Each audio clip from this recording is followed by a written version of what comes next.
Pouvez-vous nous parler un peu de votre rôle au sein du Conseil de l'eau? Oui, donc en fait, moi, mon rôle, c'est de générer en fait, des études prospectives là, pour déterminer un peu comment la rivière Bonaventure va évoluer là, dans les années à venir dans un contexte de changement climatique. Donc, comment, dans le fond, les débits de la rivière vont évoluer. Mais également quel impact ça va avoir là, sur les usages de la rivière et sur les risques associés à la rivière. Là. OK. Puis pouvez-vous nous parler un petit peu des projets?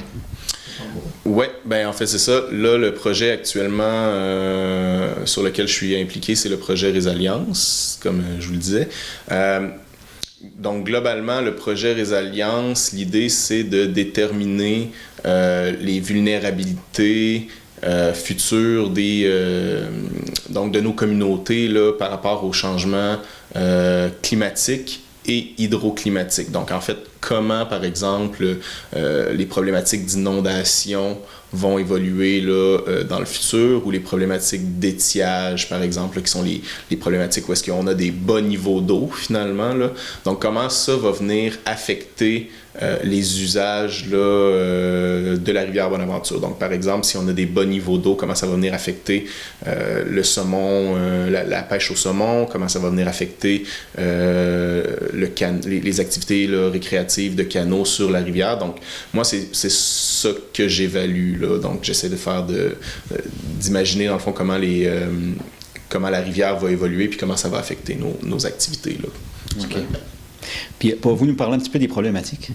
Oui, bien en fait, globalement, là, présentement, ce qu'on prévoit dans les scénarios, là, disons, optimistes et pessimistes, c'est une diminution au niveau des crues printanières.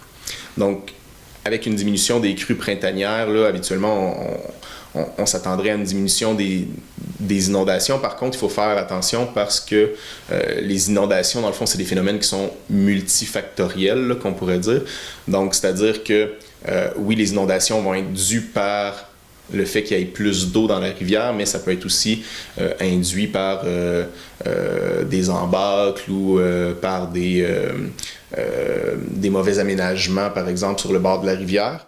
Au niveau de la problématique d'étiage, on s'attend vraiment à avoir une diminution là, des débits dans la rivière. Donc, on s'attend à avoir des étiages qui vont être beaucoup plus sévères dans les années à venir.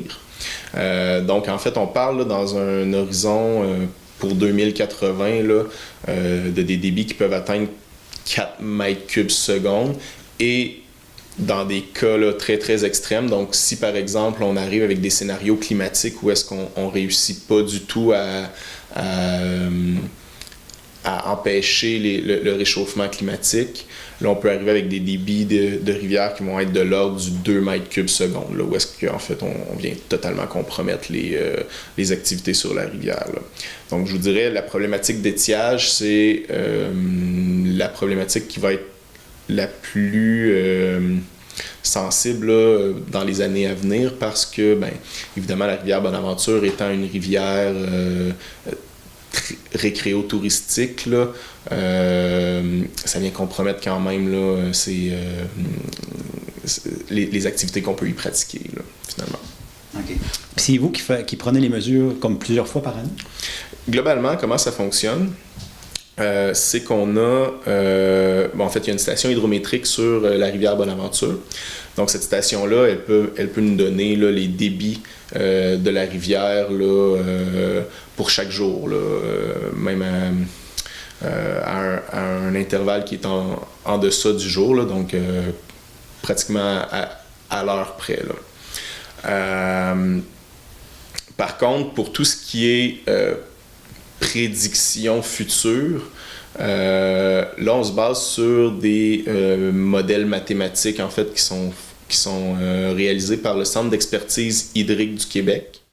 Donc, en fait, l'idée du projet sur lequel moi je travaille, c'est d'adapter les communautés, dans le fond, au changement climatique. Donc, pour faire cette adaptation-là, il faut faire des modèles prévisionnels qui nous permettent de dire, on s'attend à plus d'inondations, moins d'inondations, etc.